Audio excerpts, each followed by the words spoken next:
What's going on, guys? Welcome back to my channel, and today I'm going to be showing you guys how to make your own G-House top loops. So there's plenty of sample packs out there. I'm even working on another sample pack for G-House right now. And there's countless loops that you could just download, and you're going to think to yourself, like, why the fuck would I make my own loop when there's a million out there? But if you want to be able to sleep better at night knowing that you made it yourself and just get creative with it, which that's what producing is all about. It's having fun, making random shit, and just experimentation. Alright, so this is a very weird drum rack, you would say. So I have a crash, 3 hats, and 3 claps, and that's it.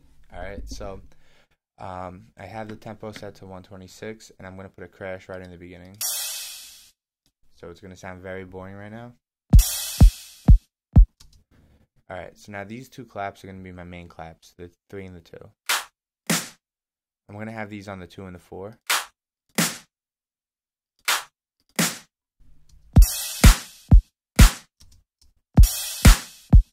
Alright, so now I'm just going to actually highlight both of them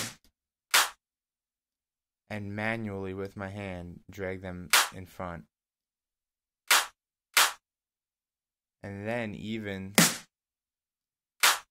separate them a little bit. So it's not really you're not gonna hear a huge difference, but it's actually gonna help you when you're mixing. It's gonna give the transient of the kick more room to come through, and it's gonna just give your track a more humanized vibe and a little more swing to it. So this is what it's gonna sound like.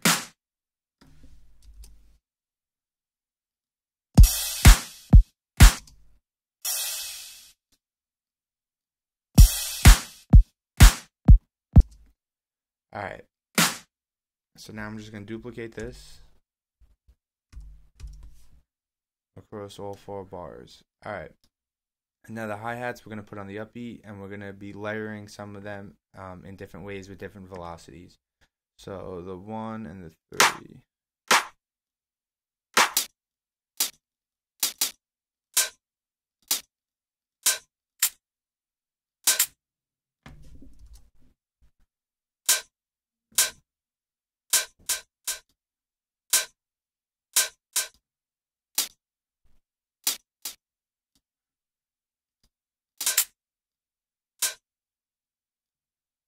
And I'm actually going to be dragging this hi-hat out a little bit just to give it a little more swing to it as well.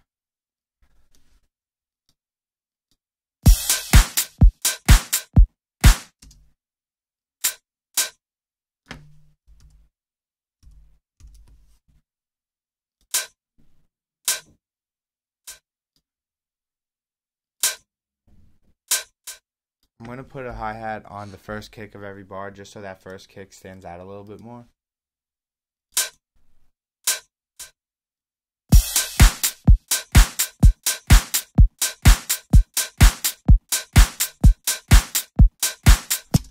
Alright, so we're getting there. Alright, so now let's add some real swing to it with some claps. Alright, so we're going to have some offbeat claps, and I'm going to use the 3 and the 1 on this.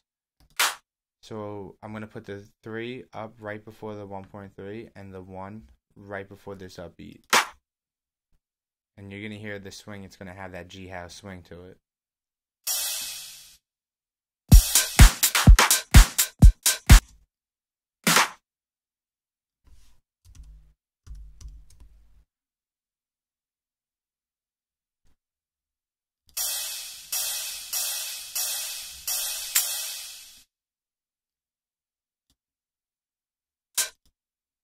Alright, so I added 4 random crashes at the end of these 4 bars because it's going to let the listener know that something different is going to happen. Whether the melody's restarting, or it's going to be a break, or just another element coming in. So I'm just going to have that here to let the listener know something big is going to happen. Just create a little bit more tension. So this is it, guys. This is what we have, and it's pretty simple.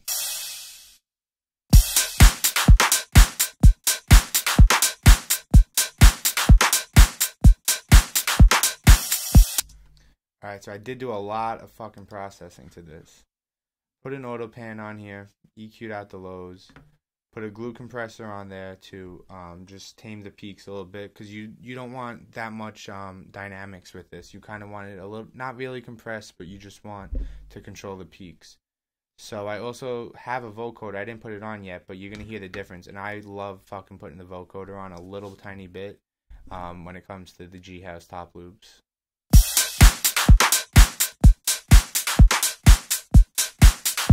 It just makes it sound like a little grittier and just like brighter at the same time. I fucking love it. So simple delay 2, a little bit of saturation, a limiter just to control a little bit more peaks, because you can see I didn't change the gain.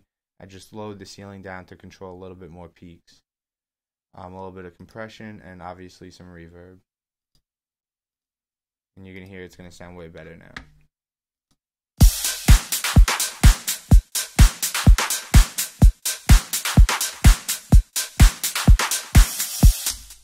Alright guys, and that's it. That's how you make a G House top loop, and I hope this video was helpful to you. If it was, please hit subscribe to my channel, and also I'm going to post a link to the latest track I just released on Subsolar Recordings, and it actually is this top loop.